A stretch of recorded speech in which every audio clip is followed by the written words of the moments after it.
A paz do Senhor, meus queridos irmãos e irmãs, que Deus continue abençoando a vida de cada um. E estamos aqui, aliás, estou aqui para ministrar mais uma lição da nossa escola bíblica dominical, dar uma pincelada aí no assunto que vai ser tratado nessa próxima lição, que será dia 21 de abril de 2024, nesse próximo domingo. Então, a lição de número 3. Desde já eu agradeço e louvo pela vida de todos que nos acompanham.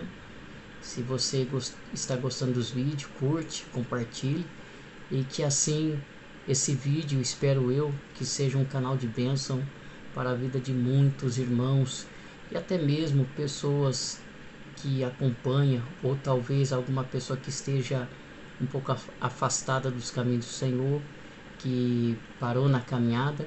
Talvez esse vídeo contendo a palavra do Senhor que transforma possa chegar até essa pessoa e o Espírito Santo de Deus possa falar ao coração. Desde já rogo as orações dos irmãos para que Deus continue nos abençoando, nos dando força, graça para estar transmitindo algo da parte de Deus, fazendo conteúdo que possa ser bênção na vida de alguém. Bom, a lição de número 3, o tema da lição desse domingo é o céu, o destino do cristão. O texto áureo se encontra ali em Filipenses capítulo 3, versículo 20, onde o apóstolo Paulo disse assim: mas a nossa cidade está nos céus, donde também esperamos o Salvador, o Senhor Jesus Cristo. Filipenses 3:20. A verdade prática vai dizer assim, o crente deve viver a vida cristã com a mente voltada para o céu, como sua legítima esperança. Então, essa é a nossa viva esperança que nós temos, que um dia iremos ir para a eternidade, iremos para o céu, morada de Deus. Bom, eu quero já compartilhar com os irmãos alguns trechos bíblicos que falam com respeito a esta viva esperança.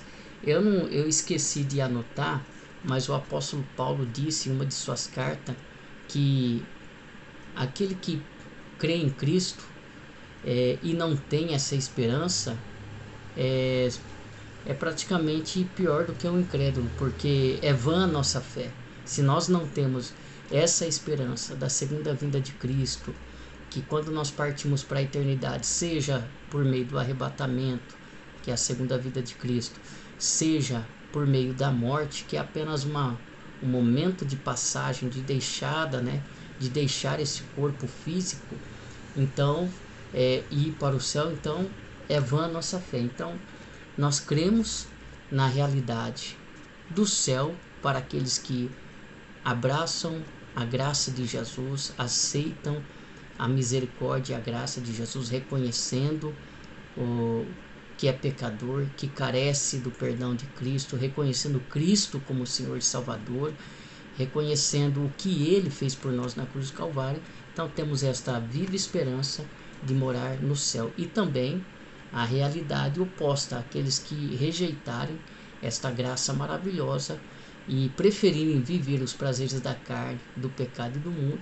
Sabemos também que o destino final, segundo a Bíblia, é a perdição. Vamos lá, alguns trechos bíblicos que eu quero ler, que eu achei muito interessante, que fala a respeito dessa nossa viva esperança, que é morar no céu. Apocalipse 21, versículo 10, vai dizer assim, e ele me conduziu no Espírito à parte alta de uma montanha, e revelou-me a cidade santa, Jerusalém, que descia do céu da parte de Deus. Muito bem, outro versículo que fala do céu, 1 Tessalonicenses 4, capítulo 4 e versículo 17, vai dizer da seguinte maneira: logo em seguida nós, os que estivermos vivos sobre a terra, seremos arrebatados, ou seja, tirados com força. A vinda de Cristo para a igreja será repentina, será no momento, num abrir e fechar de olhos. seremos arrebatados com ele nas nuvens para o encontro com o Senhor nos ares, e assim estaremos com Cristo para sempre. Consolai-vos, portanto, uns aos outros com essas palavras. 2 Timóteo também, capítulo 4, versículo 8, a palavra de Deus vai dizer da seguinte forma: agora me está reservada a coroa da justiça que o Senhor, justo juiz, me concederá naquele dia, e não somente a mim, mas certamente a todos que amarem a sua vinda. Muito bem. Hebreus capítulo 12, versículo 23, o escritor aos Hebreus vai dizer da seguinte forma: a igreja dos primogênitos, cujos nomes estão escritos nos céus, a Deus, o justo o juiz de toda humanidade, e aos espíritos dos justos agora perfeitos. Aí está falando da nossa realidade lá na eternidade, no céu, com o Senhor Deus. Filipenses capítulo 3, versículo 20, a palavra de Deus vai dizer o seguinte: no entanto, a nossa cidadania é dos céus, de onde aguardamos com grande expectativa o Salvador, o Senhor Jesus Cristo. Para nós fecharmos, Evangelho de João, capítulo 14, versículo 3, vai falar assim: e quando eu me for, Jesus dizendo aos discípulos, e quando eu me for e vos tiver preparado um lugar, virei de novo e vos levarei para mim, a fim de que, onde eu estiver, estejais vós também. Amém? Então, alguns versículos que eu achei interessante pensar para estar lendo aqui para os irmãos a respeito do nosso destino eterno, que é o céu, se nós permanecermos fiéis a Cristo, obedientes à palavra, no caminho da santificação, vivendo uma vida piedosa e justa, obedecendo o Evangelho. O que nos reserva na eternidade é o céu com o Senhor. Vamos lá. Bom, a palavra-chave desta lição é céu. E vamos ler aqui rapidamente o que significa a palavra céu dentro do contexto bíblico. A palavra hebraica Shamaim, que significa céu ou céus no plural, aparece 419 vezes no Antigo Testamento. Muito bem. Nas traduções da Bíblia em língua portuguesa, a palavra Shamaim foi traduzida por altura e ouranos como algo elevado. Ambas as palavras são usadas para referir a 3 locais distintos. Vamos lá, há 3 tipos de céu. O primeiro céu é o céu atmosférico, aquele que a gente sai de manhã ou à noite, olha para o céu, vê o céu azul ou vê o céu escuro, as estrelas, tal, tudo certinho. Esse é o céu atmosférico. O segundo céu, que os irmãos devem já saber, já estudar a respeito, mas só para reforçar, né, relembrar, é o céu, os astros, o universo em si, onde tem as galáxias, os planetas, as estrelas. Então é o céu, é o firmamento. E o terceiro céu, logicamente, é a morada de Deus. Dos 3 locais aplicada a palavra céu, o mais importante para o cristão é o terceiro, que é a morada de Deus, o destino eterno dos salvos em Cristo. Bom, aqui no primeiro tópico que nós estamos lendo, que traz por tema o céu, o alvo de todo cristão, lemos a palavra céu e o seu significado que eu acabei de dizer, que está aqui na revistinha, e também eu pensei aqui um trechinho aqui do segundo subtópico aqui do primeiro tópico, que diz assim, ó: por isso, vivendo em Cristo, o crente desenvolve um relacionamento na esfera do reino, de modo que, ainda que não tenha ido para o céu, toda a sua vocação é celestial no presente momento de sua vida. Dessa forma, o poder que está em sua vida vem do céu e o habilita a vencer a cada dia.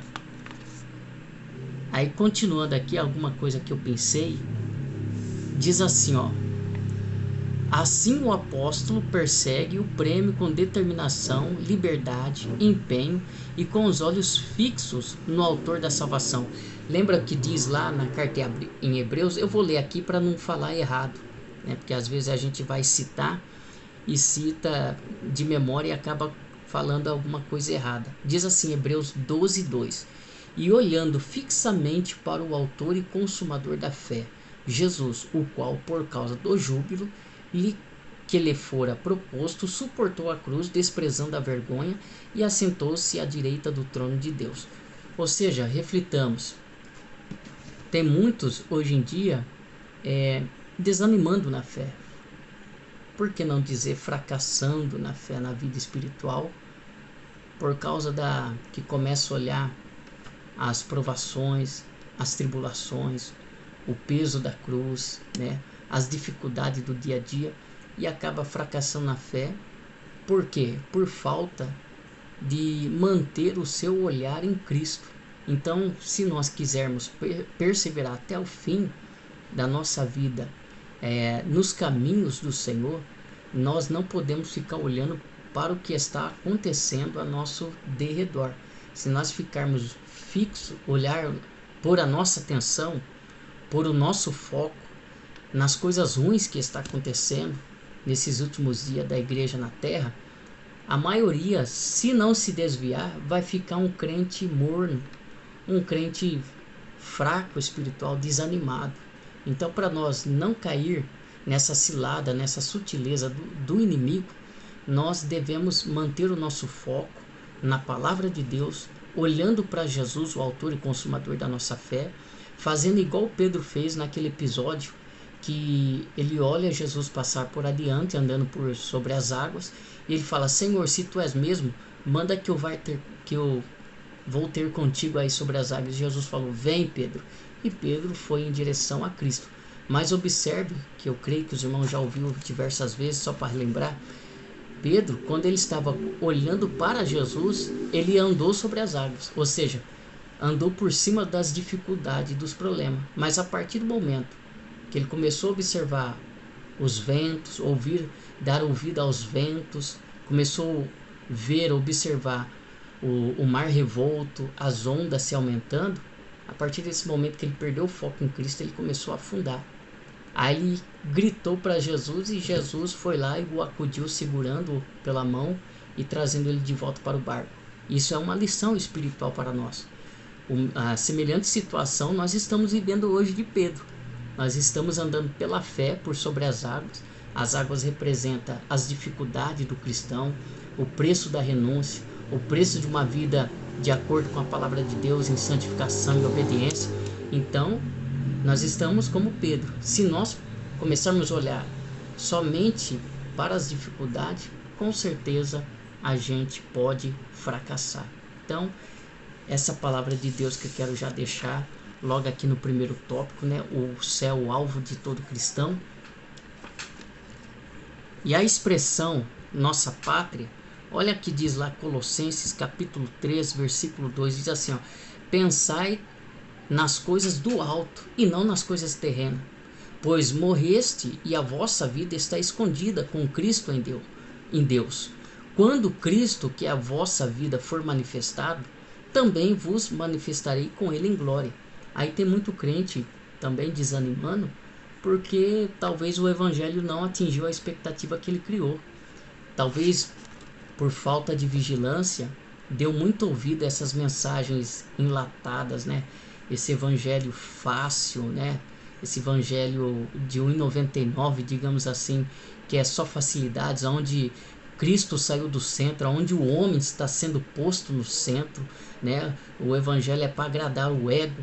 Talvez deu ouvido àquela teologia da prosperidade e hoje se encontra assim um pouco frustrado porque o evangelho não atingiu a expectativa que esperava, que prometeram, mas estamos errados, porque o que eu acabei de ler aqui, o apóstolo Paulo estava falando aos crentes de Colossos, que aqui nós estamos de passagem, somos peregrinos e forasteiros.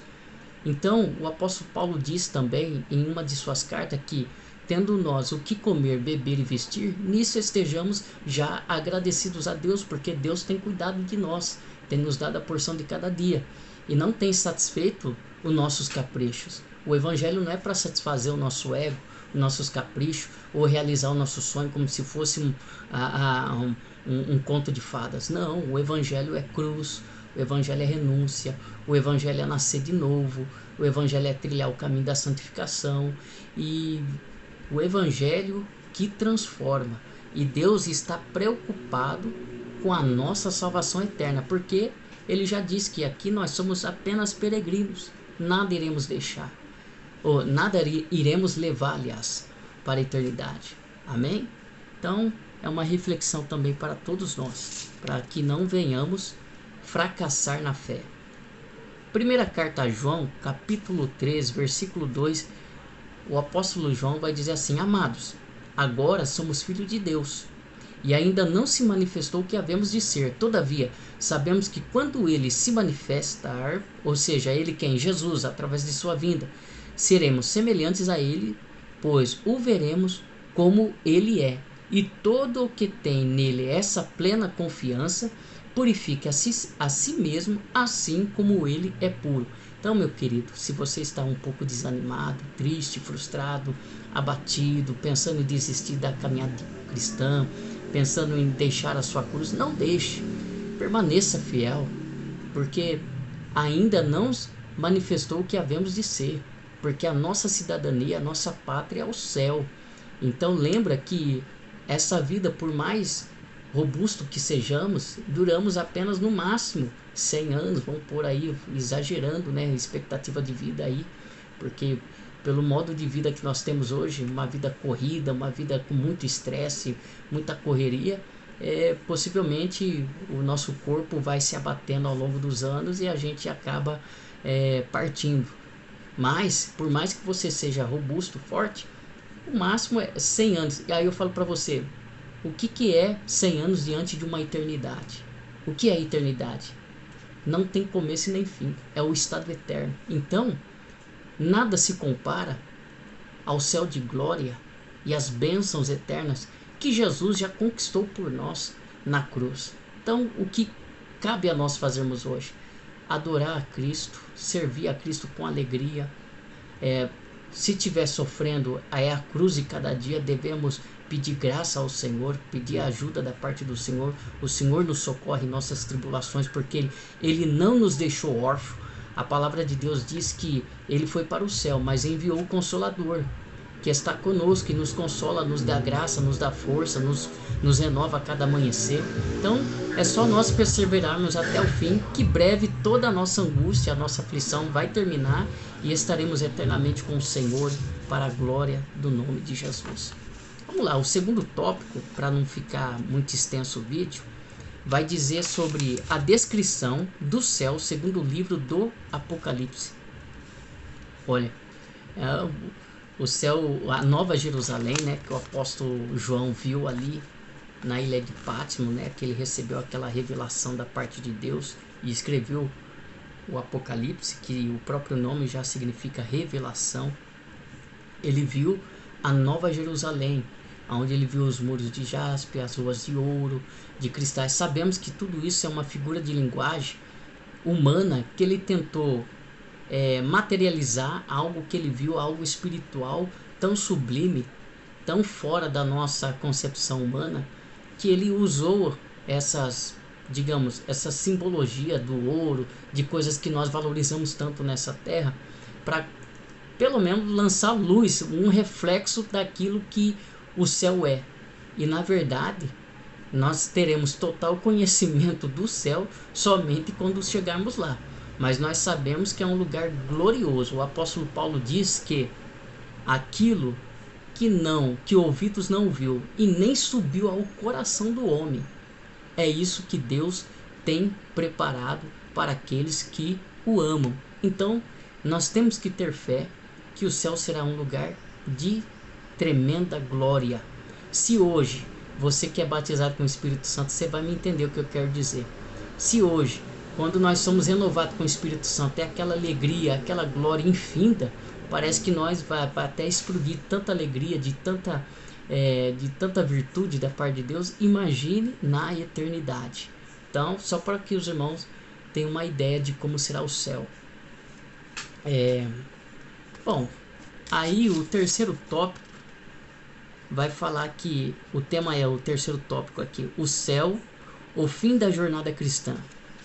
Bom, o escritor colocou como fim da jornada cristã, mas na minha concepção é o começo, é o fim da jornada cristã no sentido da cruz, do peso da renúncia, certo?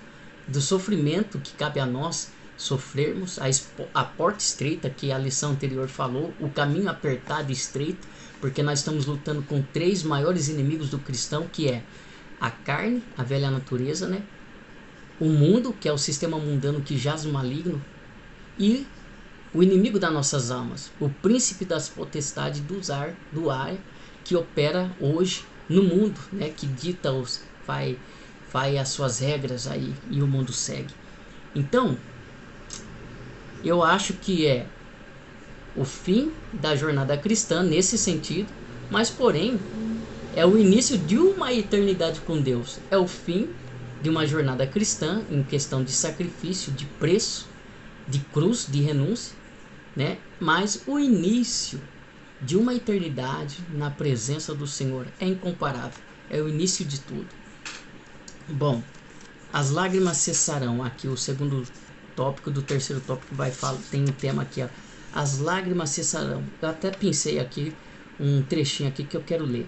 Uma das mais gloriosas bênçãos que desfrutaremos no céu é a de que Deus enxugará de nossos olhos todas as lágrimas.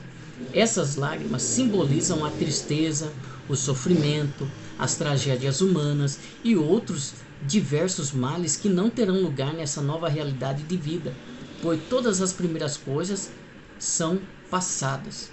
Ou seja, lágrima, com certeza todos nós sabemos que representa o preço da cruz, o sofrimento, as angústias, as privações, as provações que passamos, as perseguições por causa do Evangelho. Então, isso representa as lágrimas. Mas quando nós estivermos no céu, tudo isso já é coisa passada, é coisa superada. Já. Então, no céu, não haverá sofrimento, não haverá ressentimento, não haverá algo que nos faça ter tristeza ou sofrer, porque todas essas coisas já terão sido passadas. Bom, aqui o outro tema diz aqui no terceiro, aqui, o céu como repouso eterno. Trata-se de uma dimensão completamente distinta do que conhecemos atualmente. Por isso, quando afirmamos que o céu será um lugar de repouso ou de descanso, é pelo fato de que o crente descansará de suas fadigas, cansaço e exaustão presente na vida terrena no dia de hoje. Estaremos plenamente satisfeitos em comunhão uns com os outros e com o Senhor Jesus. Esse lugar de repouso é o fim da nossa jornada cristã e a experimentação da morada dos redimidos. Então, irmãos, aqui os irmãos entenderam que as pessoas, muitos, começam a deduzir que no céu será um lugar que será um lugar que não terá ocioso, digamos assim. Encontrei a palavra melhor para querer expressar o que muitos acham que é um lugar ocioso, onde só ficaremos louvando por toda a eternidade. Não é isso. Jesus falou que nós reinaremos com Ele. Jesus falou que na segunda vinda dele, na segunda fase, que é assim que nós cremos, quando ele vir com a igreja para implantar o seu reino milenar na terra, certo? Nós reinaremos com ele. Nós trabalharemos, continuaremos trabalhando para o reino. Mas a diferença é o quê? Lá não tem mais cansaço. Lá não vai existir estresse, cansaço, porque estaremos em um corpo glorioso. Então o céu não é lugar de ocioso. O céu será um lugar de pessoas trabalhadoras, de pessoas motivadas, animadas, e lá terá muitas atividades, dentre as quais reinaremos com Cristo e estabeleceremos o governo de Cristo na face da terra como igreja do Senhor, como amada do Senhor, eleita do Senhor. Esta é a promessa que Jesus fez para nós. E também, se os irmãos analisarem ali em Efésios, ele fala assim, ó, Efésios capítulo 2, deixa eu achar o versículo certinho, que não estava combinado para mim, eu não planejei ler, mas eu vou ler aqui. Ele fala assim, ó, ele fala que nós estamos já em posição, assentados com Cristo, nos lugares celestiais. Ó, deixa eu achar aqui, capítulo, acredito que é o capítulo 1.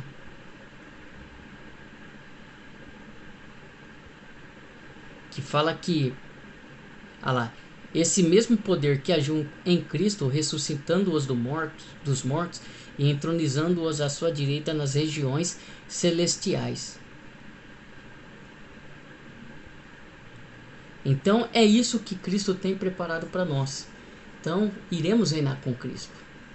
Iremos participar do governo de Cristo. Iremos ser pessoas ativas na eternidade. Amém? Não somente iremos adorar, fará parte da nossa missão, adorar ao Senhor, glorificá-lo por toda a eternidade. A adoração eternamente existirá. Já existe agora na nossa vida terrena e continuará por toda a eternidade, porque o Senhor é digno de toda honra, de toda glória, de todo louvor. Então, iremos adorá-lo, mas não será somente essa função que iremos exercer na eternidade. Iremos reinar com Cristo, iremos governar com Cristo, iremos ser coluna na casa do Senhor ali, e também receberemos da parte do Senhor o nosso galardão.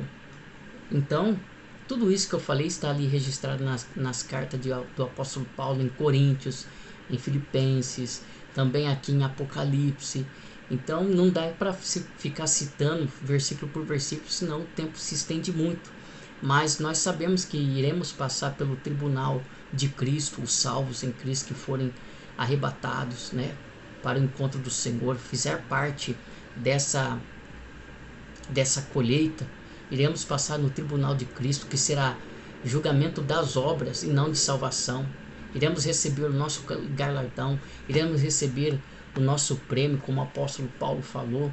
Iremos receber a nossa coroa da parte do Senhor. Não que Deus vai fazer acepção de pessoas, mas cada um será galardoado segundo aquilo que fez para Cristo, para o seu reino na face da terra.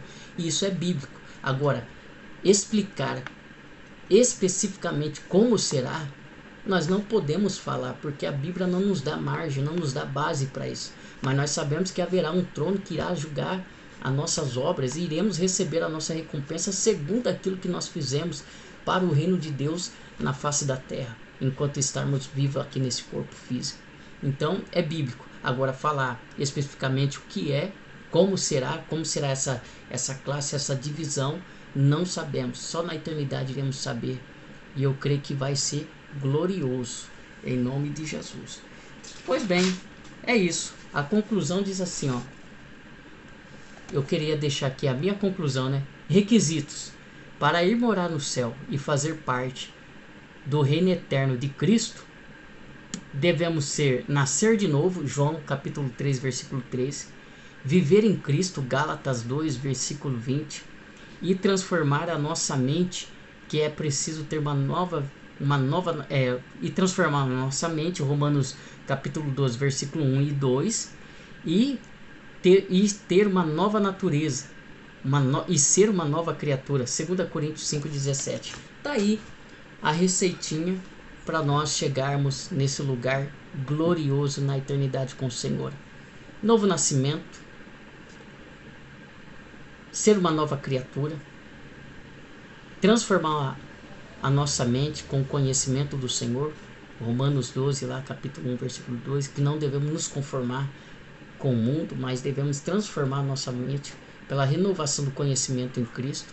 E é isso aí, a receitinha para nós não perder o foco, não se desviar do caminho que vai nos levar a esse céu de glória. Que Deus continue te abençoando. E lá no céu também um detalhinho. Iremos rever os nossos queridos irmãos que já descansam no Senhor. Talvez você perdeu um ente querido aí a curto prazo. Alimenta essa esperança, que se ele morreu salvo em Cristo, com certeza, se você partir para a eternidade, iremos nos encontrar lá no céu de glória, iremos estar felizes e abençoados pelo Senhor, na presença do Senhor. Deus continue abençoando a todos os irmãos, que os irmãos orem em meu favor, e que este vídeo eu espero que seja uma bênção na vida de cada um que o assistir. Deus abençoe, até a próxima.